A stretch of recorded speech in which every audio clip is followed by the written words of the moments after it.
Hello, this is Dick Clarke at Canton Woods, and we're here for the November version of Down Memory Lane, where we share memories from our pasts, and everybody can just talk about anything they want to talk about. I brought a couple of props today. I was looking through my closet. These things hang at the far end of the closet because they're not mine, and I don't wear them. But this was my dad's hunting shirt, and this was his Army uniform. And every time I see the Army uniform, I think about how proud he was to be in the military, and he was over in England during World War II servicing the bombers that went over Germany. And then this is his hunting jacket. His big time, he just lived for deer hunting. And so this obviously is deer hunting season right now. And he would go hunting, then he would come back for Thanksgiving, and he would always cook the turkey and all that stuff. And then Thursday night, he would head back down to Hammondsport. So off he would go with all of his hunting stuff, except quite often it wasn't with all of his hunting stuff. One year he called and he told my mother that he had forgotten his guns. He had all of his hunting clothes, but he had left the guns right inside the front door. So, can Dick meet me at the McDonald's in Geneva? So, Thanksgiving night, you've just had all the pie and everything. You're just ready to fall asleep. I have to drive to Penyan and find him at McDonald's and 2 shotguns out of the car and put him in his car, in the car that he was using, off back home. The next year he calls. I forgot all my hunting jackets and shirts. And we're still hanging in the bedroom. So guess who gets to go and drive to Penyan again? Fortunately, or Geneva, I can't remember exactly which one of them it was. They're fairly close. This time, though, he remembered when he got to Geneva and was getting stopped for coffee and realized there were no shirts hanging up in the back. So he waited for me there. So then the next year, we all lined up to say, do you have your shirts? Do you have your boots? Do you have your guns? Do you have everything?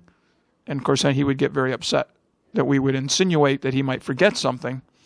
So and every time I see this shirt, I just think of what a trip it always was at Thanksgiving time when he would go back down to do his deer hunting.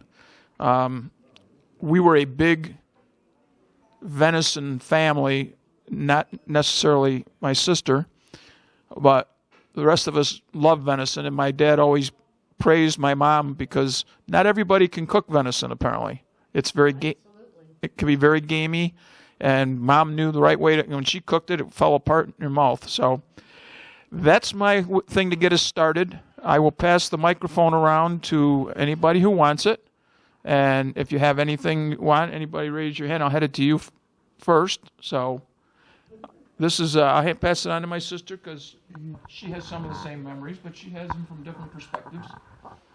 Well, when we're talking about clothing. Dickie and I were talking the other day about we lived next door to Gates Funeral Home, and so he would get dressed, there's somebody he'd know or maybe didn't know all that well, but felt that maybe there weren't enough people there, and out of respect, he'd go over. So he would put on his, a sport coat and his pants and stuff and his shirt, and he'd have print, plaid, all combined. So we'd say, Dad, please, you can't go out of the house looking like that. Well, you get all flustered. There's lines in both of them. Yeah, but you don't wear the lines mixed up like that in your clothes. So he would huff and puff and get all upset with us. And so then he went to put on another jacket, and that was even worse than the first one. So now he can't find the other jacket. So now he's all upset because he can't find this jacket. And he's thinking that maybe we took it because we know that he didn't dress very well as far as matching. So he's thinking maybe that we took it just as a joke or whatever, which we didn't. I mean, there was no reason to. So as it turns out, he starts laughing. You hear him giggling at the end of the hallway. And he comes down. He's got the first coat underneath the second coat.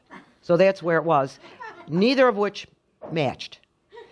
Somehow we got him out of the house looking halfway decent, and he went over and paid his respects. But it's all these little memories like this that you think about, and you remember that, well, we're remembering today, aren't we? How many years later? How many years later? Does anybody else have any little stories like this? Okay. Either that or Thanksgiving traditions, or Yeah. Do you want to go next? All right, I'll go next. My name is Gloria Love, and I'm a long way from home. I come from a very tight community of Estonians in Western Canada.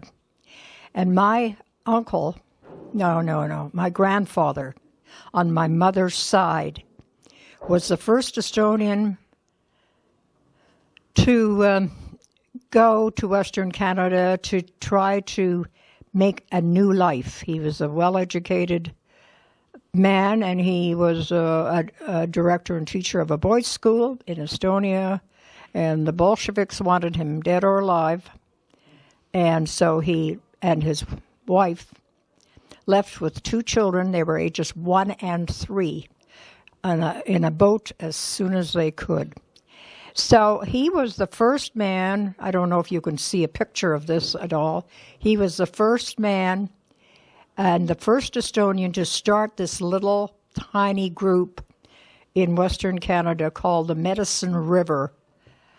And so he went from being a man who knew nothing about a plow or an oxen to do exactly that, create a plow and have the oxen move it. So I have a lot of respect and of this man. I never knew him. He died before I was born. But I knew my grandmother, who was full of vim and vigor and vitality, and they were very well. They were very happy about being in Western Canada, where they felt free and not bothered by any kind of anything that they had that they didn't want to do. So I'm going to pass this on.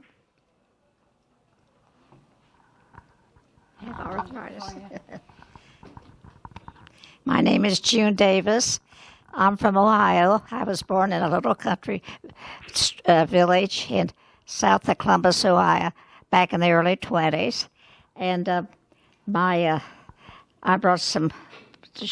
What I'm the most proud of is we had 2 streets, main and long, and 2 grain elevators. And we sat way back off the main highway in the country. And I remember when I was a little girl, there was no cars.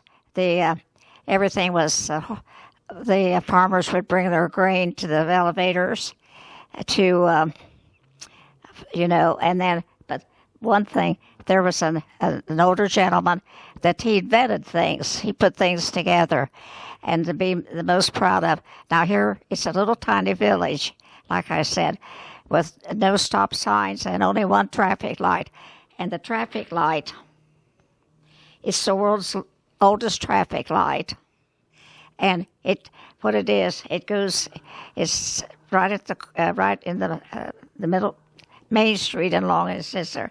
And what makes it so unique, there's a dial, and it goes from red around to green, green around to red, no caution light.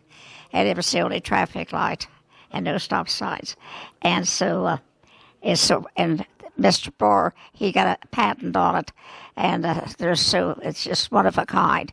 And it's, do what? What was the name of the town that you grew up in?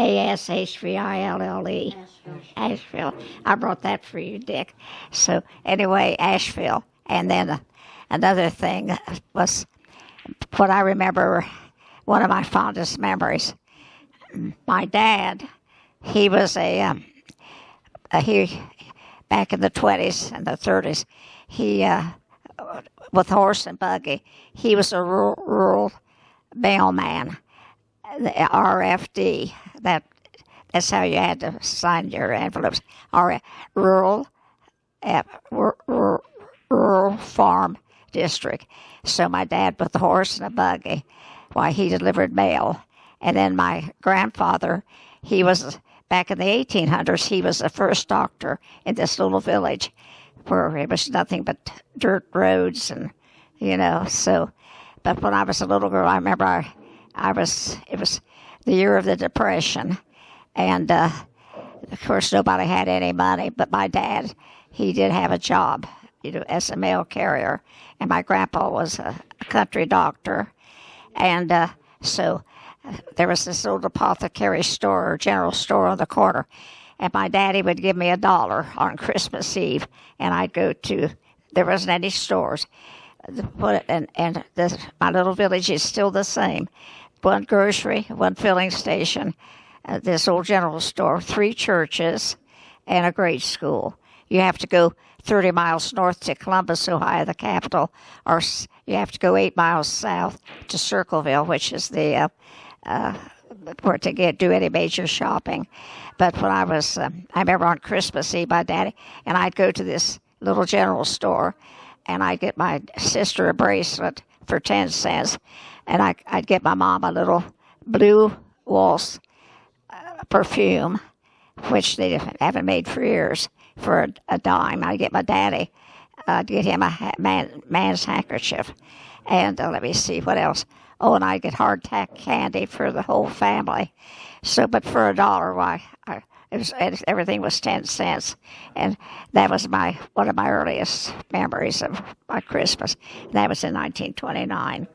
But this traffic light is so unique, and it's they have a little museum is in that pamphlet there, and so my grandpa, it's got all of his early things. He was the first doctor in our little village, and with my daddy. But I had happy memories growing up. It was wonderful. I had a happy childhood. I really did. It was wonderful.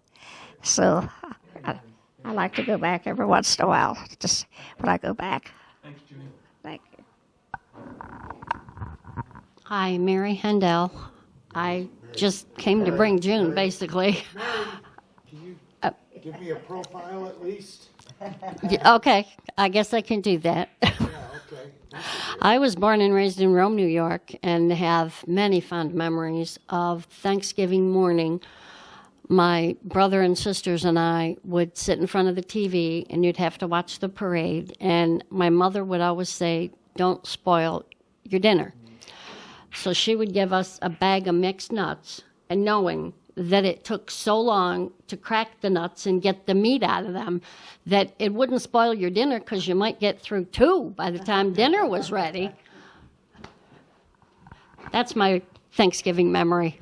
That's a good one, though. You haven't forgotten it, have you? Oh, absolutely not. And my son, I passed it on to him, and we still do that. That's a nice tradition, though. It's very nice. Yes. Okay, my name is Mireille Peluso. I was born in Alexandria, Egypt, and I lived there for 18 years till Nasser came in power, and being of Jewish faith, we had to leave. So we went to France as immigrants. My uncle lived there, and we lived there. We were refugees, actually. And then in 1959, I met my husband. He was in the military, and we got married, and we came home in 60, and my first Thanksgiving was in 1960. I had never heard of Thanksgiving before that.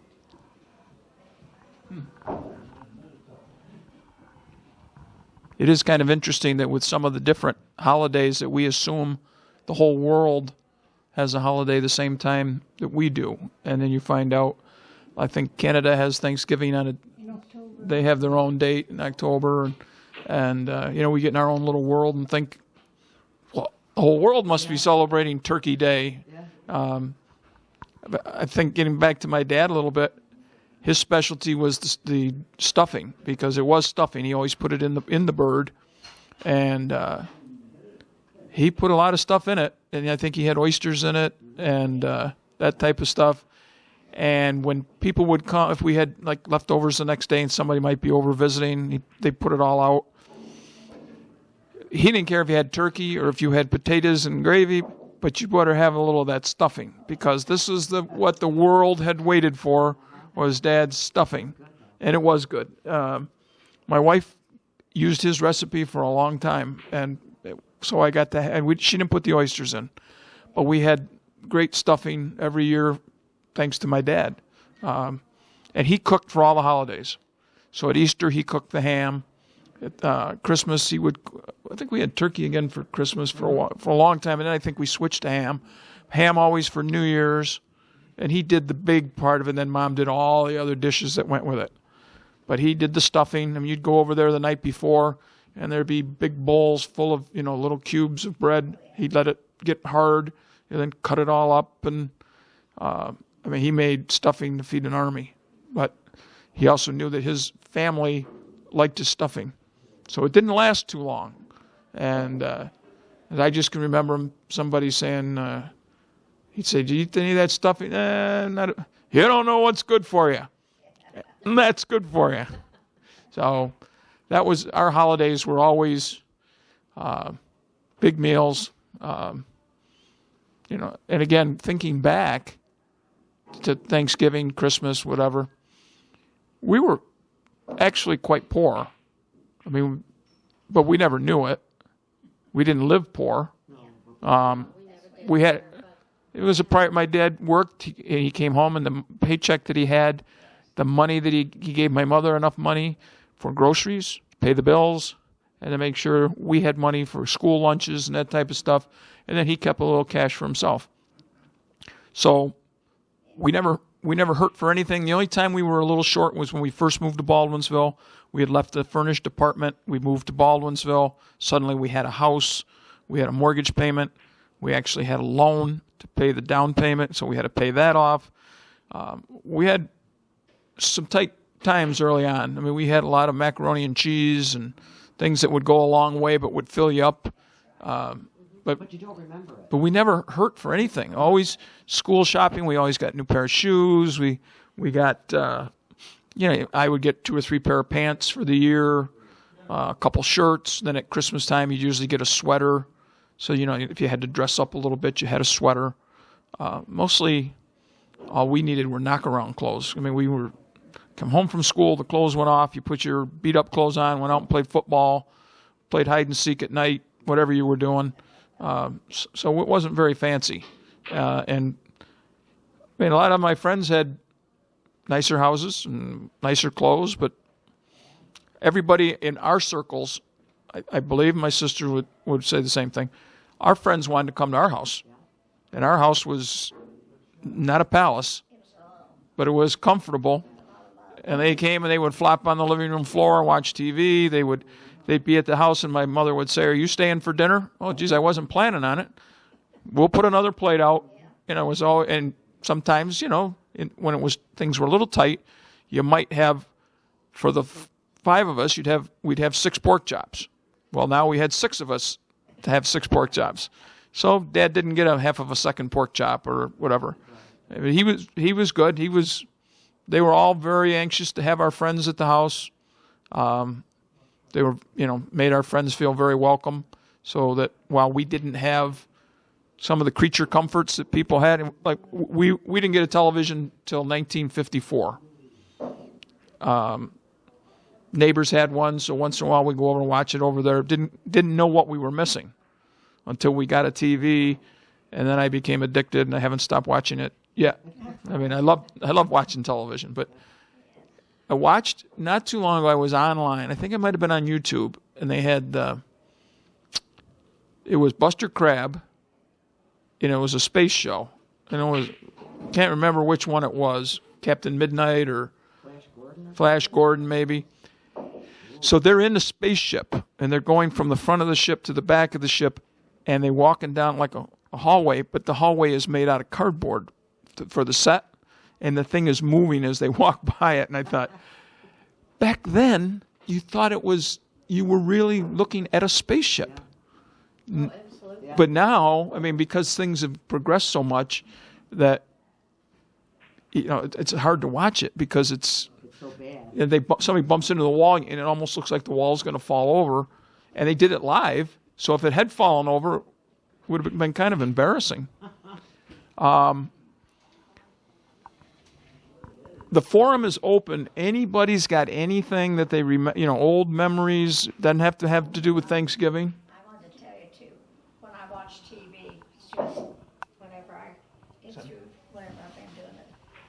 channel I turn on is the first. When I come to my apartment, the first channel I turn on is the channel PAC-34 there. And then I tell you, I found out something else. On my TV, it's the numbers are 1240.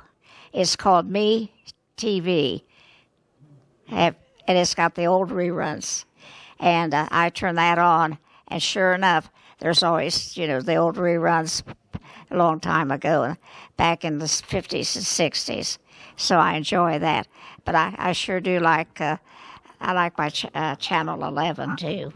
I turn that on Channel 11. And I want to tell you about the military, too. I come from a military family. My dad was in World War I beside of my uncle when he got shot down on Flanders Field. And then my dad was my dad. And then the boy's dad, he was in World War II. He wasn't in any combat. But after he passed away then, and then my second husband, he was with General MacArthur in the South Pacific, Okinawa. He had 5 battle ribbons. And then I had the boys in the Vietnam War, and I lost my third son. That was due to the Marines. He was wounded twice, had 2 Purple Hearts. My son Bruce enlisted in the Air Force, and if it hadn't been for the Air Force, I wouldn't be sitting here talking to you nice folks. But when he came back from overseas, he was stationed at Hancock Field Air Force Base, and he was the best man for his best buddy out to Hancock Field. And the niece of the bride came down from Watertown, and they got married, and he's been up here, since then. And then I've got 2 grandsons that's retired from the Navy, and now I have a great grandson. He's right now as I speak, he's in Pearl Harbor, so that's 5 generations of military. And my You and the military are linked at the hip. that's right. Yes. But I tell you, it's just wonderful to think about all these. About these memories. Happy. I'm glad that we're here today to do all this. Somebody just got here. Yep, we're going to pass it right over. Thank you. Well, everybody here knows about my oldest daughter, Aileen. And I have to tell you, she was born January 29th, 1957. She was born with hydrocephalitis, ataxia of the right side. Doctors told me that she would only live 6 months to a year. Used to have to take her to the free dispensary once a month and have her head measured. When she was just a little under a year old, took her to the free dispensary, got there at 9 o'clock in the morning. They put her in the room, with me in the room. Doctors come in, did measurements, another doctor come in and talked to me, and they said, well, they must have made a mistake last month because her head stopped growing. Well, this happened for like 4 or 5 months. And finally, they discovered that the fluid buildup had stopped. And she was only given 6 months to a year to live. She was a great child. Everybody loved her. Most of you have known her. Always smiling, never fussing around or anything like that. Unfortunately, she went to the hospital one month, like in 1987, because I noticed her doing things wrong. And they examined her and everything, and she had her first shunt put in because the fluid buildup had started, which it didn't bother me because I knew she was going to be okay. She went in one time to have it changed because they had a new one that was better. Well, she was up in the operating room. It was only supposed to be a couple of hours. My youngest daughter and I were in the hospital. This was up at St. Joe's. And we're waiting and waiting. Then she got there at 9 o'clock in the morning, 3 o'clock in the afternoon. We still hadn't heard anything. Finally, the nurse came down. We went back up. When they took her breathing mask off, she died. But they were able to resuscitate her. This happened again maybe about 7 years later. She went in, and the same thing happened. Back in 2014, the doctor said she had to go to the hospital for female problems. And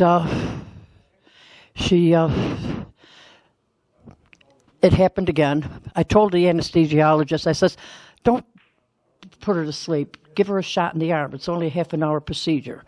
No. I told them what happened those 2 months, those 2 times.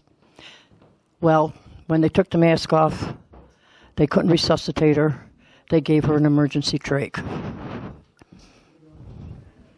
Unfortunately, after that, she started going downhill. But I'm still happy that I had her. She died May 4th, 2018. She was 61 years old. And I always say, and I'm still like this, God gave her to me for 60 years. And now I know she's in a good place, and she's running around. She's got a lot of people up in heaven looking after her. And, I'm sad she's gone, but I know that she's better off where she is. Thank you. Yep. Now let me ask you, coming from Egypt, did you develop Thanksgiving habits here did you eat turkey or did you eat Middle Eastern food? No, I had had turkey before, but not as a Thanksgiving meal. Turkey was a specialty. Like if somebody had a big party, turkey would be the thing, and you'd love to have it because you couldn't get it all the time. But I started eating it here. No, we didn't. I was married to a man who only liked meat and potatoes. Yeah. So I cooked this way.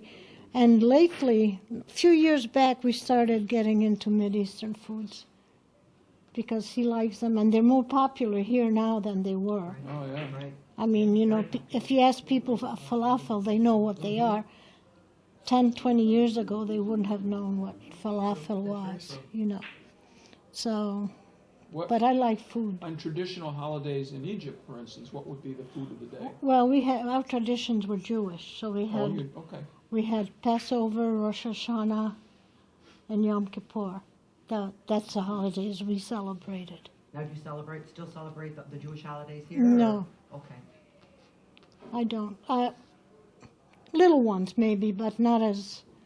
I converted, but I still have my Jewish faith in me. Yeah, and I was going to say something and I forgot.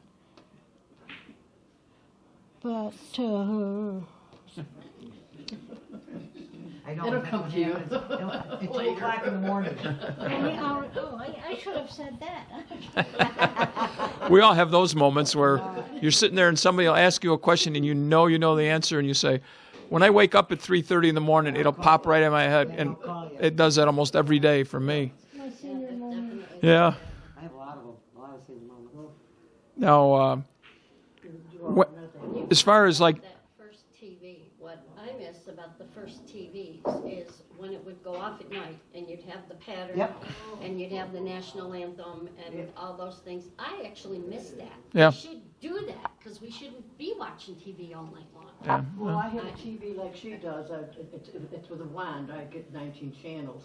But one of the channels, at 1 o'clock in the morning, they sing the national anthem. That's great. Yeah. That's the only one I know I've of never heard of that does it. Way back when. Yeah. What channel is that? I forget what channel it is. I did see somewhere written that one of the stations was going to go back to playing at 1 o'clock. They were going to play the national anthem They must be- every day. Yeah, And there's a station that shows the Pledge of Allegiance in the schools in the morning. Oh, yeah? One Wow. a different school every day. I remember, in doing that in the city when I grew up. We lived in Syracuse until Christmas of 1958. That was interesting too because came home from school for Christmas. 2 days later, get your comic books together. We're moving. So we moved. We never got to say goodbye to our friends in school. And probably was better. But we moved to Baldwinsville. My parents were both from Baldwinsville. our parents. And I did a Remembering Baldwinsville for PAC-B a couple years ago, and my theme was that when we moved to Baldwinsville, we moved to the right place. We live next door to Gates Funeral Home, and that's not the link. The link is we were 1 block from the park. We're 1 block from the Four Corners where everything happened, the movie theater, the corner pharmacy, all that stuff. We're about 2.5 blocks to the high school. For anything, if there was a dance, if there was a ball game, we could get there. Some of my friends lived out in the country. I had a friend lived almost to Phoenix. So every Friday night he would stay at our house to go to a ball game or a dance. And then on Saturday mornings all winter long, we had Saturday basketball where all the boys would show up, and by age group they would split you up, and then he would split you up into 4 teams, and you'd have a game on each court. And then the winners would play the winners, and the losers would play the losers. And the next week you'd be on a different team. You weren't with the same kids all the time, but everybody loved. It was huge turnout of kids, and so my friends would. I had a cousin that lived out on Smoky Hollow Road, out past the Legion, where we have one lived down on Hayes Road. I'd go to bed on a Friday night and wake up in the morning, there'd be 3 guys in my bed besides me. And I had a single bed. So people would be head to toe, and all kind of wrapped up and, had a half a blanket on them. And you would think that they would think that was a terrible way to spend the night, but they did it every week. And the phone would ring different times, and our younger sister would answer the phone, and is Joe there? Is John there? So she'd go look and say, well, there's about 7 pair of shoes here. What kind of shoes was he wearing? So then she'd come up and she'd very cautiously open the door. Is John here? John would pop up and say, I think it's your father on the phone. Oh boy. I'll think. But we did that all fall and all winter. There was always somebody staying at our house, and the way it was an old house, so I had to go through Cindy's room to get to my room. It was actually our room. The room I had was like an overgrown closet. It had no heat in it. So in the wintertime, it was very chilly. There was plaster and lath, and the plaster was cracked, and you could see the little horsehairs that they used to put horsehair in it to make it solid. And when the wind was blowing, you'd see those little hairs going. And I remember my mom had put a roofing nail, because it had a bigger head, to hold the plaster back where it was supposed to be, and I'd wake up in the real cold nights and there would be ice on the end of that nail in my room. But you know what? It was a great way to sleep. I had the fresh air. I had fresh air whether I wanted it or not. Some people open a window to get fresh air. It just came through my walls. And the windows, yeah. And so so sometimes where you live plays a big role on how you develop in your life. Because if we'd have been out in the country, I probably would not have gotten involved in a lot of the things I got involved with. And our father, was not a big one for running kids all over the place. He grew up on Van Buren Road, almost to the Thruway, and he walked to school 4 miles, uphill both ways, in snow up to his waist. But I ran into a guy. I was doing Meals on Wheels. I had to do 2 shifts. Somebody had called in sick, so I did mine first. Then I did the second one. He was on Canton Street just before it goes down into the Village of Warners. And I was late getting there because I had to do the 2 routes. So it's like about 1:15. I pull in the driveway. I'm not 100% sure I'm at the right house. My wife had gone with me that day. So this fellow comes out, and he's got a walker, and he comes walking towards the vehicle, and I'm thinking, oh boy, he is going to chew me out because he's been waiting for lunch for about an hour and a half. And so he comes up, and I said, geez, I'm sorry, I had to do 2 routes today, blah, blah, blah. So he said, no, not a problem. He said, what's your name? I said, Dick Clarke. He said, you're not related to Barney, are you? At that point, my dad has been dead for like 22, 23 years. So, I mean, it's not like he's run into him lately. So, I hope. So I said, yeah, how did you know my dad? And he said, well, I used to have a crush on his sister, Sarah. And he said, I would take her to the movies. The Wednesday night was a nickel to go to the movie in the village. So he lived out just up the hill from Warner's. They lived over almost to Thruway on Van Buren, which is a shag. So he would come down Canton, down Connors Road, and my dad and his sister would be waiting for him on Van Buren Road, right there by where the new school, the little school is now. And then the three of them would walk to the village to go to the movies because my dad did not trust anybody with his sister. So they would sit in one row and Dad would sit behind them. Then when the movie was over, they would walk back out Van Buren Road to Connors. He would turn right and head to Canton Street. Dad and his sister would head the rest of the way home. I said, you must have really been in love. That's a long way to go for a movie. And he got a good chuckle, and I said, did you walk the whole way? Or, I mean, he said, well, what I would do is I would run for 5 minutes, and then I would walk for 5 minutes. And then I would run for 5 minutes and walk for 5 minutes and run. And he did that till he was where we was going. And I said, wow, that's a story I'd never heard. My father, never mentioned that one because he probably wouldn't have had any reason to. But it's interesting to think, today's kids, and it is unfair to always say today's kids, but they don't walk too much. And, to think that this guy walked, I can't imagine how much time it would take you to walk from almost to Warner's to Baldwinsville. That's a pretty good hike. That's got to be hour and a half, 2 hours. So if the movie was going on at 7, you had to leave the house at 4:45 or something. Dinner on the way. Oh, well, and they probably were lucky to have a nickel to get in the movie. It'll show you how things have changed. Wow, My boys that's were amazing. growing up. Why, back then, if they would get into mischief or, start, I had to get there. People would say back then, if you don't behave, why, you can't go out to play.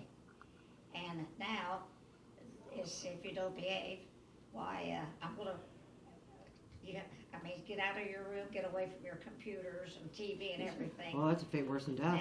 Now, if you don't behave, I'm gonna make you go outside. Yeah. Yeah, something outside the play. I know. There you go. I have a couple things I want to from way back when. Just I won't keep it long. A couple things I remember from my dad too. As long as we're talking about him, quite often during the holidays, you'd never know. We had the family or anybody else around, friends or family that wanted to be there, but quite often there'd be a strange face there, and you didn't know who else might be at your table, because my dad would go down probably to Nivers or one of the places down in the village, and somebody would be sitting there, has no family, no place to go, no nothing. This was on Thanksgiving or Christmas too. And all of a sudden, here's this person at our dinner table. Now, isn't that what it's all about, really? When you think about it, because sometimes we go, "Oh, who are we going to have this time?" But in retrospect, as a kid, you're not thinking like the adults think. Right, very much so. Thank you. But now, when I look at it, what a wonderful thing! Here's somebody that'd be sitting all by themselves on Thanksgiving or Christmas. Yes. My dad goes down. And whether they wanted to or not, they'd come, or he'd get them, make sure they came to the house. But I'm thinking, this is what it was in the spirit of Thanksgiving. And then we fast forward now, we're at a point, when people, as you grow up and, people, they have kids and their nieces and nephews, and a lot of them leave, for jobs or whatever. They're around the country. You don't see them very often. Well, my niece, my sister's daughter, Dickie's niece, they haven't been around that much because they were living out of town. She was away at college. She was in Europe, whatever the case might be. Well, this year, the first year in how many years, they've bought a house here, and we're all back together for Thanksgiving. I could cry.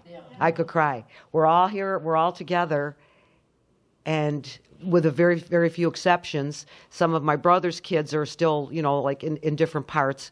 But for the first time in many, many years, my niece is here with her husband. What a wonderful thing. And I'm thinking, happy Thanksgiving. Isn't that wonderful? Okay. I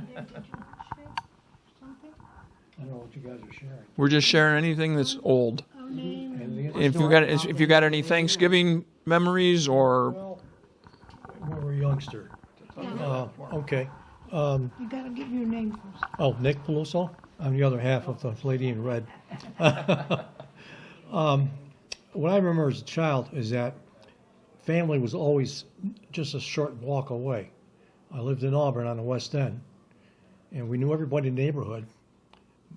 Aunt and uncle would live up on Wall Street, which is just about a 5-minute walk from my house. And across there was my other aunt and uncle. And you had to go either one or the other. You couldn't visit just one around the house. You had to go to both, okay? Then over in North Division was another 3 minutes the other way, was my other aunt and uncle. And so as children growing up, I always have cousins. You go to for holidays, we had 4 or 5 cousins. We're always together. And now, our younger generation coming along, don't foresee that because everybody's split up, like you were saying, all over. And so it was something I've cherished all the years, is being able to have family around for holidays. And so like now, we go to this year's going to be our first year or second year in Binghamton For what? for Christmas. No, first year. First year. We normally do a big thing at Christmas time. We do all the 10 or 12 fish stuff, different kinds of stuff, put on a big meal. And for 8 of us, sometimes 9, sometimes 10, depending upon who gets invited. But mainly us and our kids and grandkids. So now it's been a lot of work and just not able to, it's a lot of stress that I don't need. So this year we're going to cut it back. We're going to go to their house. It's going to be their Christmas. And we're going to try to marry some of what we did here, what they do there on their Christmas, make it one Christmas. So it's going to be interesting to see how that turns out. it should be fun. So, Yeah, yeah, pass the torch. but it's a fun time. Nice. We eat a lot. That makes it good. That's it. I remember when holidays, again, my parents were both from Baldwinsville. Dad grew up on Van Buren Road. Mom grew up on Mechanic Street. There was a big 2-story house on Mechanic that they tore down a couple years ago. She and her family lived in one of the 4 apartments, and my grandfather ran a business. He had a speakeasy back in Prohibition where they used to sneak. He had a restaurant, and they would sneak through a dumbwaiter. They would send whiskey upstairs, and whoever was the mayor back then would be up there along with the village board members and some of the high-ranking bankers and things, having a little hooch upstairs on Grandpa's off of Grandpa's dumbwaiter. So Mom was around here in the village, and Dad was out in the country, but spent time in the village, and so when it would be Thanksgiving or Christmas or Easter, we would get our Christmas presents, open them up, have breakfast, get dressed, and we would go to Grandma and Grandpa's for dinner, and then we would go to Uncle Bill's, who was Bill Clarke, the Clarke stand out on 370. We would go to my Aunt Sarah's out on Van Buren Road in the old Clarke homestead. Then we would finish up in Salve at Uncle Chuck's, and then work our way back to our place in the city. So for us kids, holidays were glorious. And same thing we did it at Thanksgiving, we did it at Easter. So we would see our cousins three times a year at least. But then there was always a graduation party, there was a birthday party. So we spent a lot of time with our cousins. Once we moved to Baldwinsville, the necessity to go visit them ended because we were here. The 2 of the families were involved. I went to high school, and 2 of my cousins were in the same grade. So, you didn't have that urge that you had to get in the car and go visit somebody because you saw them all the time. So that, unfortunately, our youngest sister, who was the reason we moved in the first place, we were in a 1-bedroom apartment in Syracuse, was just manageable with the 2 of us as kids. And then when she came, she was in a bassinet for 2 months, and then we moved to Baldwinsville because we needed something a little bit bigger. So we've always had her to thank getting us back to Beeville. Although growing up in the city was terrific. I went to a school where you went home for lunch every day. You know, it was about 2 blocks from the house. What part of Syracuse did you live in? Pardon me? What part of Syracuse did you live in? We lived on Adams Street, 1 block down from Marshall Street. And then at Madison Street School was, you went down, you crossed Harrison, and the next street was Madison, and there was the school. And, you know, it had one entrance was for boys, the other end was for girls. And it said right up there in stone, boys, girls. So the boys went to one end, the girls went to the other. It was kind of, I don't remember, I mean, I never understood quite why they had done that, but I'm sure it was much more formal in the old days. And Did that at Gansevoort School in Rome, where I was too, and it's still there. yeah, Right No above it in kidding. stone. I don't get it. yeah, it's still there in Madison Street, which is now apartments. Somebody bought it. The school closed down. Didn't have enough kids because it was closer to the university, and they were buying off a lot of the homes to tear them down to build university stuff. Like when they built the dome, and they needed parking, so they took a lot of houses down there. Then they started building. If you go up there now and you go up on Adams Street and you head up towards Thornton Parkway, I mean everything up there is. There's a school of economics. There's a dorm. There's a parking garage for the college. So all the homes are gone. When I got out of college, I remember taking somebody up to the university to show them where I had grown up, and the house was gone. It's all apartments on Adams Street now facing the university. So, you know, we're a victim of growth, and so some of the link to our past is gone, and that's kind of sad.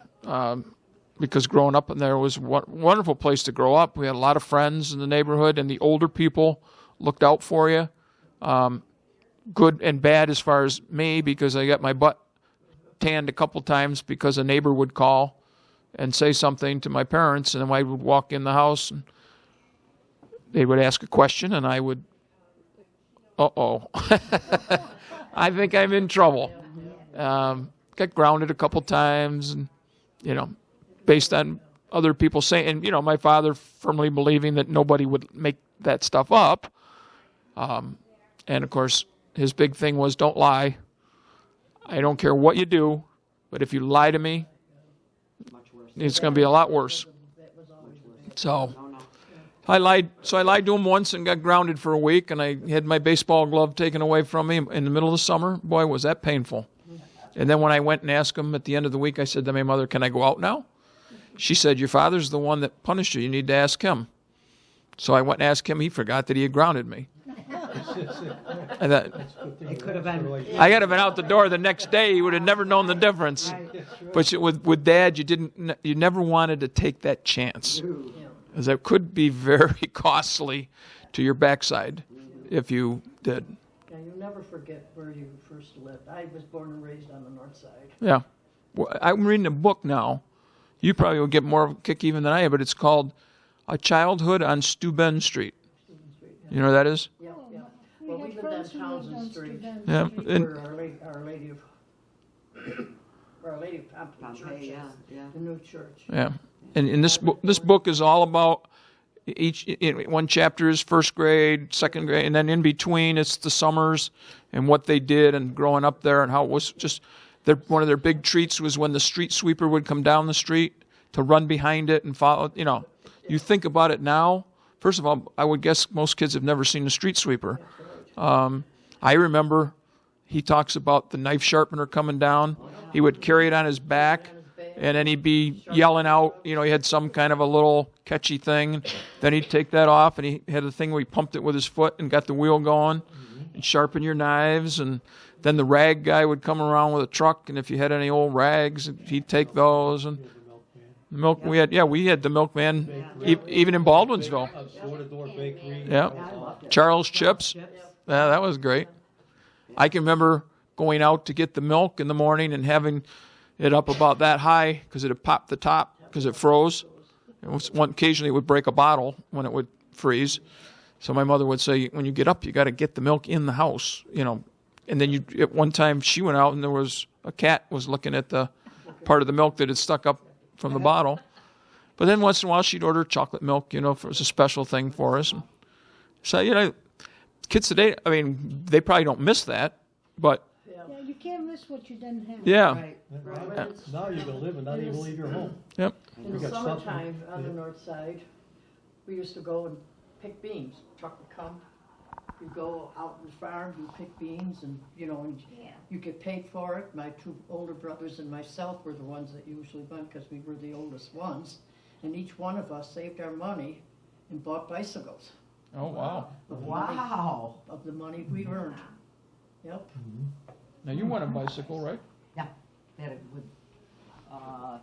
it was from the Rexall drugstore. I think they had something going on with that where you had to go collect certain things in the village, where it was toothbrushes and all sorts of different things. And then at the end of this campaign or whatever it is, whoever had the most points, I don't recall exactly how it went, but whoever had the most points, you could win a prize according to how many points you had.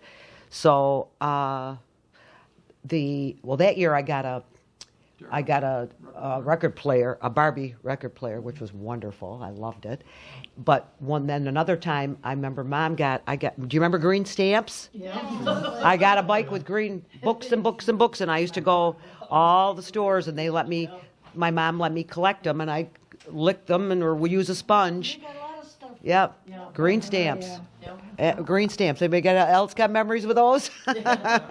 Here you go. Yeah, we got a lot of things with green stamps. Always got a lot. I mean, we had 5 children, of course, my parents, and the boys ate like anything. So we had stacks of books, 20, 30 at a time sometimes. Yep. Amazing what you I remember Mom would get a little platter and put a sponge on it, and then you'd sit there and Yeah. pat it and put it in a book, pat it and put it in the next page, and sometimes after she'd been grocery shopping, you'd fill up a book and a half, Yeah, right. Yeah. and because Excuse me, but I just thought of something that my granddaughters never could understand.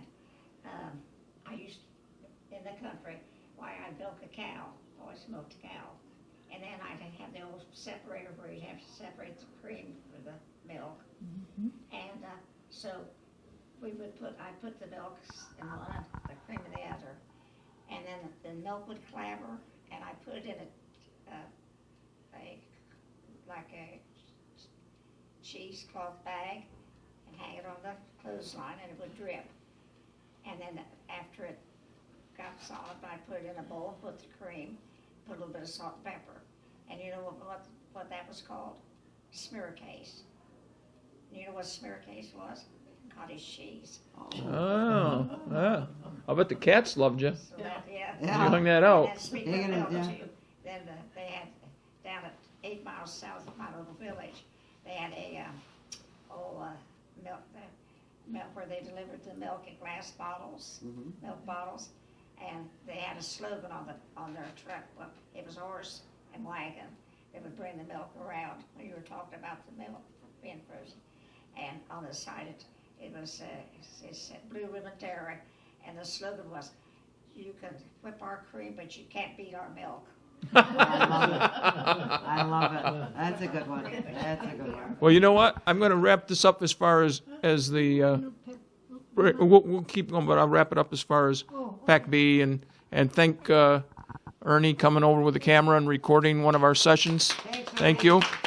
We'll be doing this again in December. I think it's maybe the 15th, whatever this third Monday in December would be. Second, so 16th maybe. Anybody's welcome. It's 1:00. We'll talk about Christmas memories, and then we'll probably take a break, come back in the spring. But thanks to PAC-B for thinking we're important enough to show up and hear what we had to say. And I'd like to do this again. thanks, Ernie.